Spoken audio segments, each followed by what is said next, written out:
नमस्कार। राष्ट्रभोज से मैं पवन केसवानी।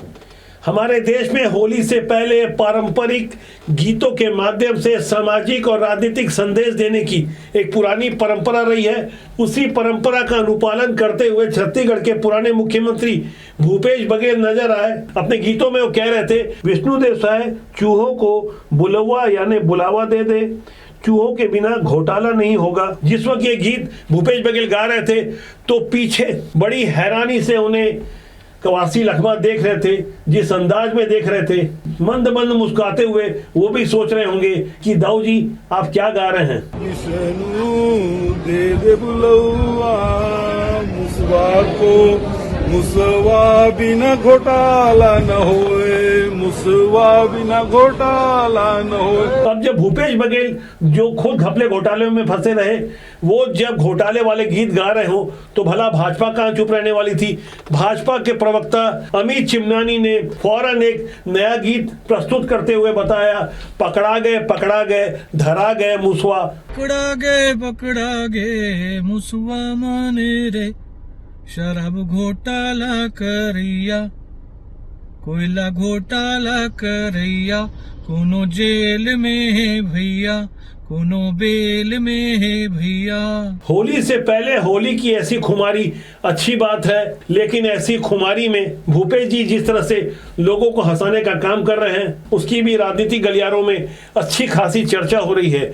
क्योंकि भूपेश बघेल जिस तरह की राजनीति करते हुए भारतीय जनता पार्टी को भी जाति आधारित राजनीति करने के लिए मजबूर कर गए हैं, तो ऐसे में समझना होगा कि आखिर भूपेश बघेल की राजनीति छत्तीसगढ़ में खासकर कांग्रेस में किस तरह से प्रभावी रही और उनके 5 साल मुख्यमंत्री रहने के बाद खासकर छत्तीसगढ़ में जातिगत राजनीति को किस तरह से हवा दी गई। इस बारे में आज हम गहराई से विश्लेषण करेंगे और समझने की कोशिश करेंगे कि आखिर भूपेश बघेल चाहते क्या हैं। 17 दिसंबर 2018 को जब राहुल गांधी कांग्रेस के राष्ट्रीय अध्यक्ष थे, इंडोर स्टेडियम में शपथ दिलाने के लिए आए हुए थे, तब उन्होंने वादा लिया था कि 2.5 साल का शासन टी.एस. सिंहदेव बाबा को दिया जाएगा। लेकिन 2.5 साल की सत्ता के बाद सत्ता का चस्का ऐसा लगा कि भूपेश बघेल ने राहुल गांधी को भी गच्चा दे दिया।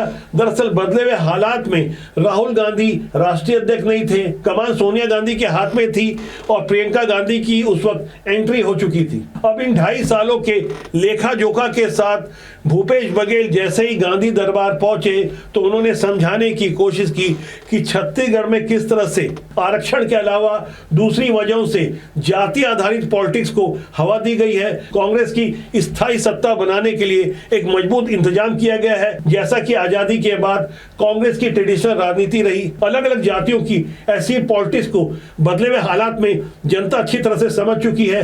लेकिन भूपेश बघेल ने आरक्षण की निर्धारित सीमा से कहीं आगे जाकर जो आरक्षण की रचना रची, वहां से भूपेश बघेल तो क्या, कानून का सामान्य जानकार भी अच्छी तरह से जानता था किसी भी हालत में अदालत से 72% वाले आरक्षण को मंजूरी मिल ही नहीं सकती। लेकिन 2012 की डॉक्टर रमन सिंह सरकार ने जो आरक्षण की तय सीमा से 8% ज्यादा यानी 58% तक जो सीमा बढ़ाई थी, उसे 2019 में भूपेश बघेल की सरकार ने 72% तक बढ़ाने का विधेयक 2022 में विधानसभा से पास कर दिया। दरअसल 2012 में डॉक्टर रमन सिंह की सरकार ने अनुसूचित जाति वर्ग के आरक्षण की सीमा को 16% से घटाकर 12% किया था, जबकि अनुसूचित जनजाति की पहले से तय आरक्षण की 20% की सीमा को 32% कर दिया, जबकि ओबीसी यानी अन्य पिछड़ा वर्ग के लिए 14% की पहले से तय सीमा को अपरिवर्तित रखा। अब जब 2018 में भूपेश बघेल की सरकार बनी तो अगस्त 2013 में उन्होंने सोचा कि सीमा को आगे बढ़ा दें, भले ही अदालत में यह मामला अटक जाए। इसलिए अनुसूचित जाति वर्ग का जो 12% का आरक्षण था उसे बढ़ाकर 13% कर दिया, जबकि अनुसूचित जनजाति यानी शेड्यूल्ड ट्राइब की जो तय आरक्षण की 32% की सीमा थी उसे अपरिवर्तित रहने दिया। लेकिन ओबीसी वर्ग के लिए भूपेश बघेल ने एक मास्टर स्ट्रोक चलते हुए 14% की आरक्षण सीमा को 27% कर दिया, जबकि केंद्रीय स्तर से पास कानून के अनुसार ईडब्ल्यूएस वर्ग के लिए 10% की पहले से आरक्षण की सीमा थी। इन चारों कैटेगरी को मिलाकर 72% आरक्षण करने की तैयारी भूपेश बघेल ने की। इस पर उनकी सरकार को बधाइयां भी मिली, लेकिन जल्द ही लोगों को एहसास हो गया कि आखिर जाति आधारित ऐसी पॉलिटिक्स से किसका भला होता है। समाज के कुछ प्रमुख लोगों को सामने लाकर उन्हें सम्मानित कर देना और खास किस्म की छुट्टियां घोषित कर देना और ये समझाने की कोशिश करना कि हम ही आपकी जातियों के सबसे बड़े रहनुमा हैं, लेकिन बदले हुए हालात में खासकर जब से सोशल मीडिया का दौर आया है और यंगस्टर तुरंत प्रतिक्रिया देता है, लोग भी काफी जागरूक हो चुके हैं। धीरे धीरे ऐसी जाति आधारित पॉलिटिक्स की हवा निकलने लगी और बाकी ढेर सारे ऐसे कारण थे जिसकी वजह से भूपेश बघेल धीरे धीरे उनकी अपनी ही कांग्रेस पार्टी के अंदर नाराजगी और असंतोष का कारण बनने लगे। मुख्यमंत्री रहते भूपेश बघेल जो गुल खिला रहे थे, फरवरी 2022 में ही छापेमारी शुरू हो गई थी। तब पता चल गया था कि कोई शराब घोटाला हो रहा है। बाद में महादेव सट्टा और इसके पीछे कोयला घोटाला, सीजीपीएससी, राम से लेकर रामायण और गाय से लेकर गोबर तक कोई ऐसा क्षेत्र नहीं छूटा था जहां भूपेश बघेल की सरकार के ऊपर घोटाले के आरोप नहीं लग रहे हो। यही कारण रहा कि भूपेश बघेल दूर की सोच रहे थे। उन्हें ऐसा लगा कि अंदर खाने जब ज्यादा विस्फोट होगा तो एक अलग से व्यवस्था करवा ली जाए, इसलिए राजीव युवा मितान क्लब नामक एक अलग से संगठन बनाने की कोशिश की गई। बकायदा सरकारी खजाने से 132 करोड़ रुपए बांट दिए गए अपने ही खास चहेते और समर्थकों के लिए। फिलहाल इसकी जांच चल रही है कि 132 करोड़ रुपए कहां गए, इससे आम जनता को क्या फायदा हुआ। इसके अलावा भूपेश बघेल ने जिस तरह से अपनी एक चौकड़ी तैयार की थी, अपने ही मुख्यमंत्री कार्यालय के सचिव तामन सिंह सोनवानी जो 1 जनवरी 2019 से लेकर 31 दिसंबर 2019 तक उनके सचिव थे, उन्हें बाद में सीजीपीएससी का चेयरमैन बना दिया। पूरी कमान सौम्या चौरसिया संभाल रही थी तो वो उप सचिव राज्य प्रशासनिक सेवा की अधिकारी थी, लेकिन बाद में इन दोनों के बारे में जो कुछ उजागर हुआ पूरी दुनिया को समझ में आ गया। ये दोनों अभी जेल में हैं, किन कारणों से जेल में हैं ये पूरी दुनिया अच्छी तरह से जानती है।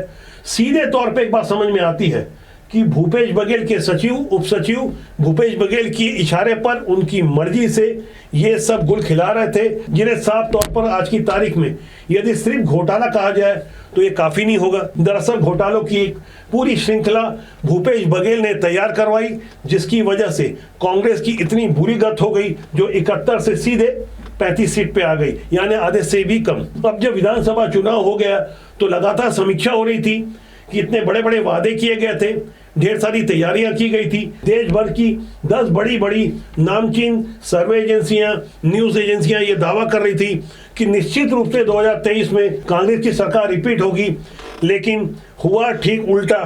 तब ऐसे अप्रत्याशित और आश्चर्यजनक कारणों की जब समीक्षा की गई तो पता चला कि भूपेश बघेल अपने ही करीबियों को काटने की तैयारी कर चुके थे। खासकर जाति आधारित राजनीति करते हुए भूपेश बघेल ने क्वांटिफाइबल डेटा आयोग की रिपोर्ट के साथ जो खिलवाड़ किया, जहां एक बात स्पष्ट हो चुकी थी कि छत्तीसगढ़ में अब ओबीसी की आबादी जो पहले दावा किया जाता था 51-52% है, वो 40%, 41-42 के आसपास आ चुकी है। ये रिपोर्ट अनधिकृत रूप से मीडिया तक पहुंची। कभी भी शासकीय स्तर पर भूपेश बघेल की सरकार ने न तो इसे विधानसभा में जाहिर किया और न ही राज्यपाल की मांग के बावजूद उन्हें दिया। कि यही कारण रहा कि आज की तारीख तक राज्यपाल ने भी उस 76% आरक्षण वाले कानून पर अपने हस्ताक्षर नहीं किए हैं। भूपेश बघेल की ऐसी समानांतर राजनीति को आला कमान यानी गांधी परिवार अच्छी तरह से समझ चुका था। देवेंद्र यादव को जिस तरह से प्रमोट किया जा रहा था उसकी परिणति यह रही कि भूपेश बघेल ने अपने पुराने राजू युवा मितान क्लब के लोगों को बुलाया, अपने करीबी गिरीश देवांगन के माध्यम से रायपुर के सरोना में एक शिविर लगवाया, बिना संगठन को विश्वास में लिए। ऐसे कार्यक्रम का बहुत बुरा हर्ष हुआ। अंदर खाने की खबर सामने आई कि भूपेश बघेल को समझाने की कोशिश की जा रही है। गांधी परिवार के दबाव के बावजूद भूपेश बघेल थोड़ा नरम तो पड़े, लेकिन मुख्यमंत्री रहते भूपेश बघेल जातिगत राजनीति का अपने आप को जितना बड़ा माहिर खिलाड़ी बना चुके थे, उसका फायदा व्यक्तिगत रूप से उन्हें तो मिल सकता था, लेकिन कांग्रेस को साफ तौर पर जो नुकसान नजर आ रहा था उसे ध्यान में रखते हुए देवेंद्र यादव को खासकर राहुल गांधी की ओर से प्रमोट किया गया।